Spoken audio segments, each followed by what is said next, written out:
Flory Bidunga. I'm very confused on this kid. Cart, can we talk about it? First of all, am I saying Bidunga correct? Bidunga. That's how I pronounce it. So I don't know if So that's he good or has bad. he has the greatest nickname then in college basketball already, right? Like Bidunga Dunks. That ends right. That's the last time I want to hear that. He's Bidunga Dunks. Like we That got is, Greg. That is the last time I want to hear that. Flory Bidunga, aka Bidunga Dunks, is the number one center in this That's class. insane. It's a great nickname. He's the number one center in this class, and he's good, right? Like you love the tape on Flory. Yeah, I do. I think he's a monster. He'll be a dominant center in college basketball. I think he's an NBA center.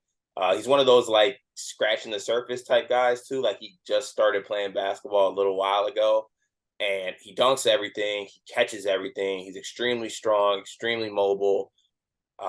Everything about him screams like he could be a dominant college center. If he's able to stretch the floor, then it becomes like we're looking at a NBA superstar type player. Don't know if he'll be able to do that, but I think that's part of his game he needs to work on. But he's extremely dominant. Michigan State was in on him for a long, long time. He's a Kokomo, Indiana kid. I want to believe that's what he is. Yeah, I know he's an Indiana kid. I believe Kokomo High School. Michigan State was in on him. Did not stack up with the other big dogs or the other Shame. couple of big Shame. dogs. Not No, all the big big dogs dogs. was right. You're right. They're definitely levels to the big dogs, apparently. I was referring to Duke and Kansas, I believe, in this situation. And So, Auburn and uh, Michigan, who are the final four for Badunga Dunks. is it Indiana in there? I'm sorry, didn't you just No, say it's that? Duke, Kansas, Michigan, and Auburn are his final four. Oh, Uh, I thought Indiana was in there. Oh. no, those are the final four. Let me just reset this with Flory because great player, super talent, gonna be awesome in college wherever he goes for a year.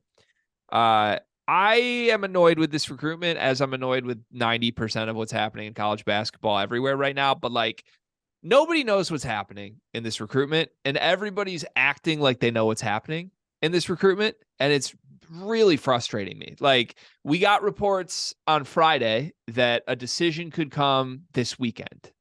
And then by the end of the weekend, it was, well, this is dragging out. It might be another month or so. If you ask Duke insiders, they think they lead.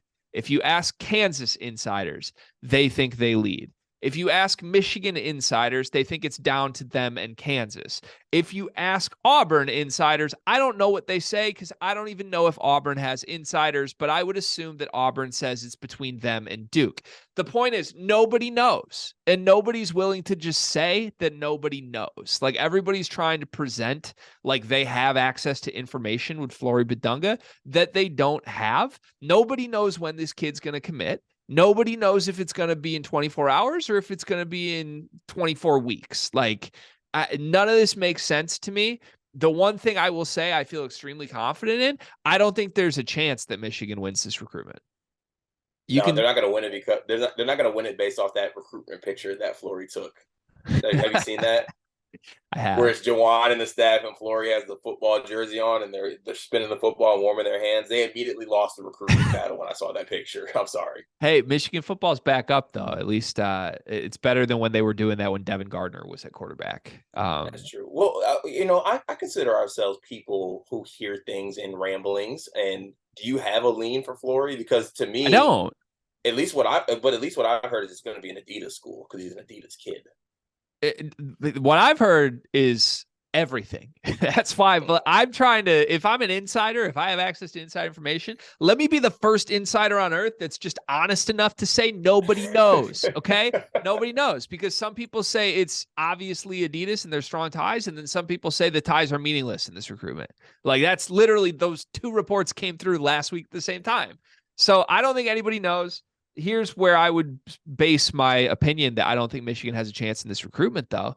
The common thread of the last couple of years of Juwan Howard has been that the Michigan staff or somebody involved in the program keeps leaking that Michigan has a great chance and believes they lead. Like the talk inside the walls in that locker room is they believe they lead for commitments that they don't even have a real chance in.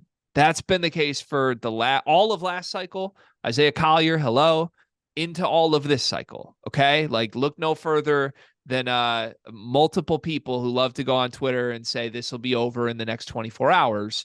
And then it's not. I mean, Jose Perez, bye-bye. So I am frustrated because no one anywhere nationally is reporting that Michigan has a chance in this recruitment, but Michigan insiders are reporting that Michigan is in it with Kansas. Like, it's just really frustrating to me as a fan to feel like the people that cover this program the closest are misleading the fan base.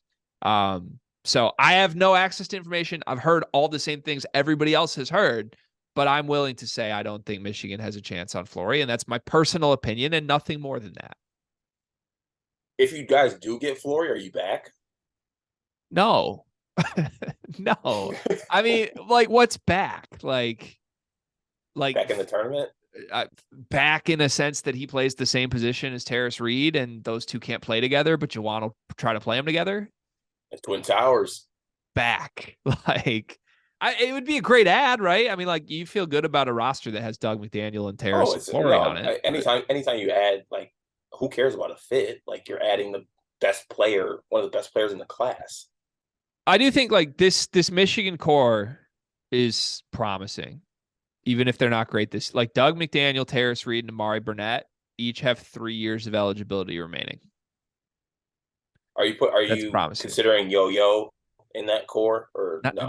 Not until he plays. Not until he makes a shot from the floor that is not a 3-pointer. Okay. Is Cheddar a part of the core? Where at his ranch or for Michigan basketball? Like, his ranch. He's definitely a core part of the whoever's taking the ecosystem. Yeah, I mean, there's a lot of cows that really depend on Will. Look, there's 3 players I care about on this roster card. Okay, I named them: Terrace, Namari, Doug. If you add Flory to that, he's the best player. He's the most talented guy. He's redundant to Terrace Reed. To your point earlier in the episode, maybe Terrace Reed gets pissed and leaves if they add Flory Bidunga. I don't know. But if I can get Doug McDaniel and Bidunga Dunks on the same roster for 4 months, that would be really fun. Doug and Bidunga. Like, it's a tongue twister. Bidunga Dugs? Okay. Doug and Bidunga Dunks? Okay. I don't know. They're not gonna get it, so let's just move on. He's gonna go to Kansas.